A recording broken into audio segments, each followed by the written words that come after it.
भगवान अरहत परमेश्वर परम श्रमण तीर्थंकर भगवान महावीर स्वामी ने अपने शिष्यों के लिए 13 प्रकार के चार्ट की व्याख्या की। संपूर्ण प्रतिकोण करने का व्याख्यान किया। चाहे दोष हो चाहे न हो, प्रतिकोण करना अनिवार्य है।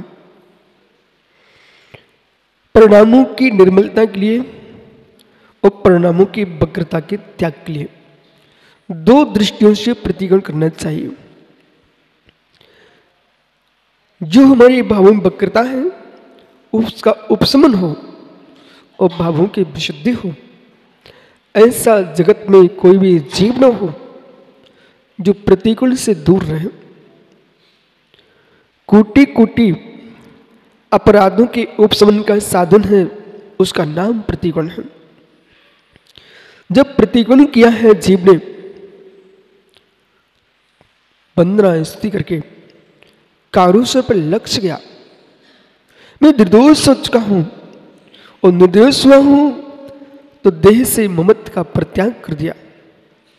और जहां देह से ममत्व का त्याग किया है वहीं जीव अपने परिणामी अपरिणामी स्वभाव में लवलीन हो जाता है। एक ही समय में भव्यत्व भाव अव्ययत्व भाव, ये जो भाव है 21 भावों की दृष्टि से, आला पद्धति की दृष्टि से भव्य यानी परमनशीलता, अभव्य यानी अपरमनशीलता, परमनशीलता अपरमनशीलता, भव्यत्व भाव अभव्यत्व भाव, इन 2 भावों का द्रव्य में कभी अभाव नहीं होता। जिस भव्यत्व भाव का अभाव होता है वह है पारणामिक भाव है। सिद्धों के अभव्यत्व भाव का तो अभाव था ही, भव्यत्व भाव का भी अभाव हो जाता है क्योंकि वो सिद्ध बन चुके हैं। पर जो भव्यत्व भव्यत्व भाव द्रव्यत्व की दृष्टि को बना के रख रहा है, उत्पाद में द्रव्योक्तम सत्य की दृष्टि चल रहा है, वस्तु के अर्थ क्रिया कारक से युक्त है, उस भव्यत्व भाव का अभव्यत्व भाव का जीव में कभी अभाव नहीं होता। बहुत अंदर में जाएंगे, बहुत गहरे में जाएंगे, तब बोध होगा स्वकीय आत्मा की विशुद्धि के लिए परपंचों से मुक्त होकर के जीव अपने जीवन पर दृष्टिपात करता है और एक तटस्थ साधक आत्मस्थ होकर के जब विचार करता है तब ज्ञानी क्या देखता है। कक्का मुनिराज बनके जीना, ये मुनिराज के चित्त का काम है। मुनिराज बनके मुनिराज के रूप में जीना, ये मुनिराज का ही काम है, कोई गैरों का काम नहीं हो सकता। अहो श्राप को आज ही मैंने सुबह एक लाइन लिखी, परम तत्व समरसी भाव की सिद्धि, अंतस के सूक्ष्म ज्ञान की उपलब्धि, इस उपलब्धि को स्थूल जीवन जीवी क्या समझ पाएंगे। इस शैली को समझने के लिए मुनि बनना पड़ेगा। घोर उपसर्ग चल रहे हैं। चारों उपसर्गों को देखो, कल आपने देखा कारुसर्ग,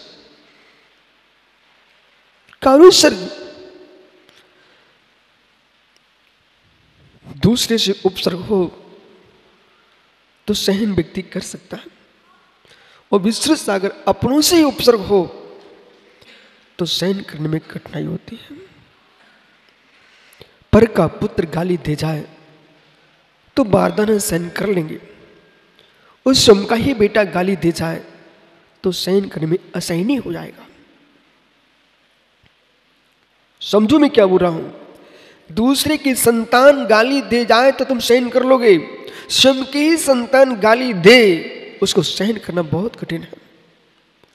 लेकिन ये परम सत्य है, दूसरे के द्वारा किया उपसर्ग सहन करने में जो कर्म की निर्जा होती है उससे कई गुनी निर्जा उससे होती है कि अपनों के द्वारा उपसर्ग होने पर भी समता का त्याग नहीं करता है, उसकी निर्जा चौगुनी होती है। वर्तमान के संबंध की दृष्टि से दुनिया अपनी बन सकती है, लेकिन स्वभाव में तो कोई अपना है ही नहीं है, संबंधों में अपने हैं। कल को विश्व सागरी आपने एक व्यक्ति को ब्रह्मचर्य वेद दे दिया, आपका शिष्य हो गया, तो ये शिष्य हो गया, मात्र आपने व्रत दिया तो शिष्य हो गया। इसके भूत में जाके देखो वो मेरा था क्या, भविष्य में जाके देखो मेरा रहेगा क्या। वर्तमान में हम संस्कार के राग में आकर के अपने वीतराग भाव का विसर्जन करने के तैयार हो जाते हैं।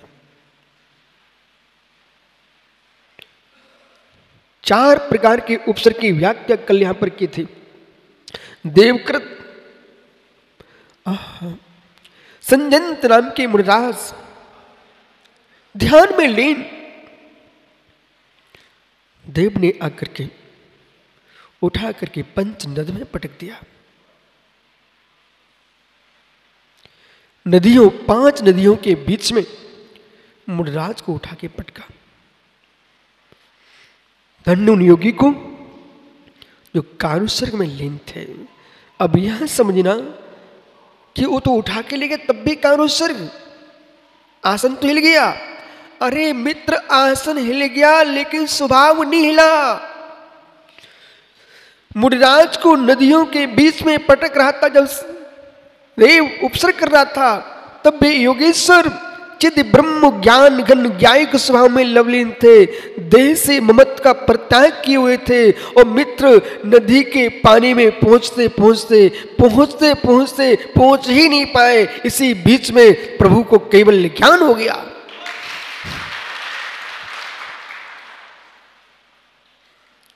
वो पानी में डालना चाहता था, वे तो केवल के नीर में अवगान कर रहे थे। नहीं चित्त में आया कि मेरी मृत्यु हो जाएगी। अब संभल के सुनिए सभी योगी, नहीं चित्त में आया मेरी मृत्यु हो जाएगी। ओह हो, नहीं चित्त में आया मेरी मृत्यु हो जाएगी, क्योंकि जिन्होंने निर्णय कर लिया था देह धर्म भिन्न है, आत्म धर्म भिन्न है, ध्रुव प्राण भिन्न है और भाव प्राण भिन्न है और चैतन्य प्राण भिन्न है। चक्र 3 प्राणों की व्याख्या करो।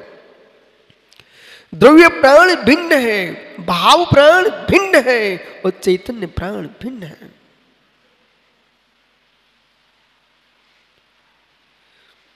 ध्रुव प्राण शरीर, इंद्रिया, बल आदि ध्रुव प्राण है। उनका 6 उपसम भाव प्राण है। और ज्ञान दर्शन ये चैतन्य प्राण है, चैतन्य प्राण है। मृत्यु जो होगी 6 उपसम की हो सकती है, मृत्यु जो होगी द्रव प्राणों की हो सकती है, लेकिन चैतन्य प्राणों की मृत्यु नहीं होती है। ऊपर से नहीं सुनो, अंदर जाइए। चैतन्य प्राणों की मृत्यु नहीं होती है। तिक्काली चुदपाड़ा इंदिल माऊ आण पाणुया बभारा सोजीवो निश्चय चिदना जस्सा। निश्चय ने से चैतन्य जो है वही प्राण है, और व्यवहारने से आयु, बल, मन, वचन, काय, मित्र, सत्य, श्वास आदि जो प्राण है इनका अभ्योग तो होगा। जब 5 नदियों के बीच में गिराया गया तो मुनिराज कहां थे?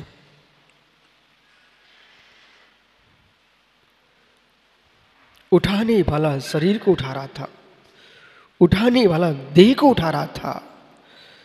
जो प्रतिज्ञान धर्म में चले गए थे उनका तो मरण हुआ ही नहीं। कारुष्य और प्रत्याख्यान दो पर दृष्टिपात करना। और आप सब दिगंबर मुनिराज से ये विषय समझ में नहीं आ पा रहा है तो विश्वास रखना जीवन भर पिछे का मंडल जीव ढोता रहेगा, लेकिन एक दिन भी अपने दिगंबरत्व का भेदन नहीं कर सकेगा। वजन उतरने के पहले ही पीयूष वजन रख बैठे, वजन उतरने के पहले ही वजन रख बैठे, हल्केपन का बोध कब होगा?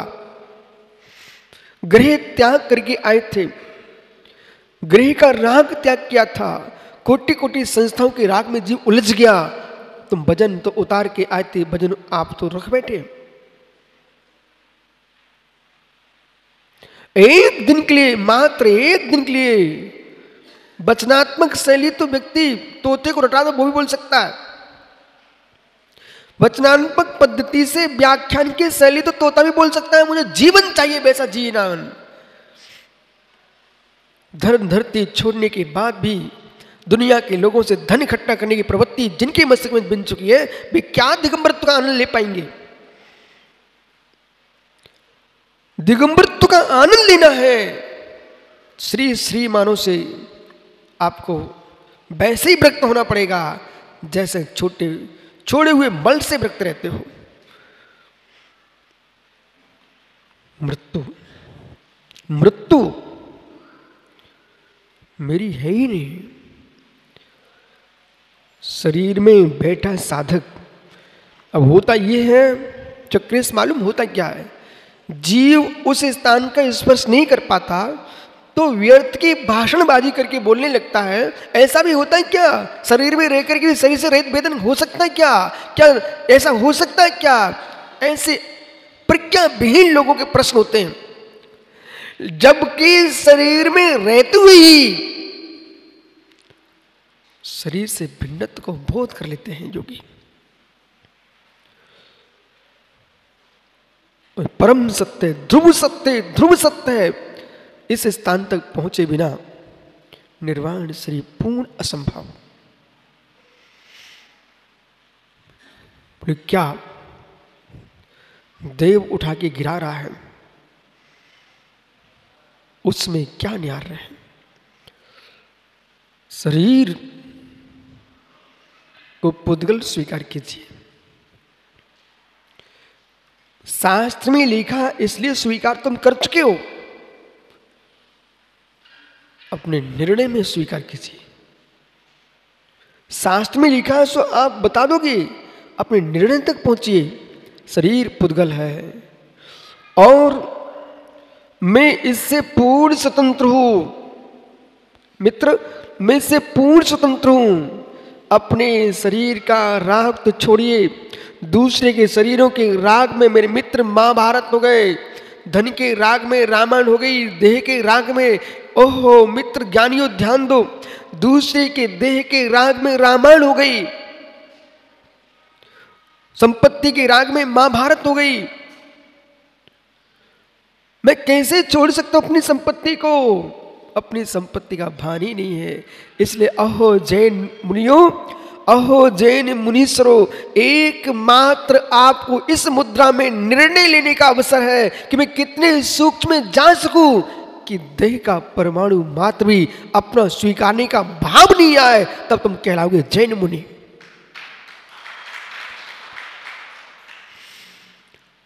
कैवल्य को प्राप्त कर लिया संजयंत मुनिराज ने।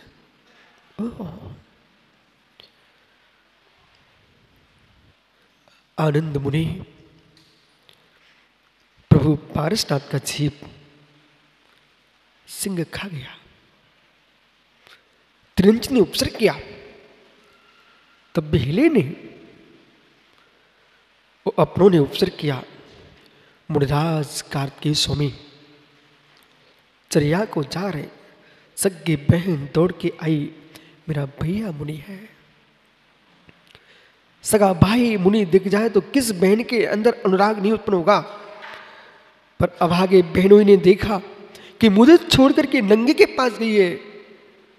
विधर्मी के साथ शादी हो गई बहन की, और उसने देखते ही देखते बसूले से मुनिराज के सारे शरीर को छिलवा दिया।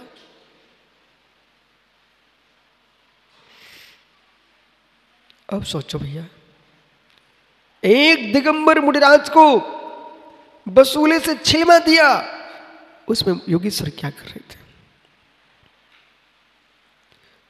विश्रुत सागर जी, भैया भैया, एक दिन के भेद विज्ञान की बात से इतनी गंभीर साधना नहीं हो सकती। ये श्रमण समझे ना समझे, ये श्रमण देश के समझे ना समझे, भले यूं कहें कि क्या बोल देते हैं, लेकिन भगवान बनने के पहले तुम्हें एक दिन अवधि ज्ञान प्राप्त कर लेना अथवा मनापरे ज्ञान प्राप्त कर लेना, और फिर जो भी शुद्ध सार कहते उसे जान लेना, फिर तुम केवली बनना।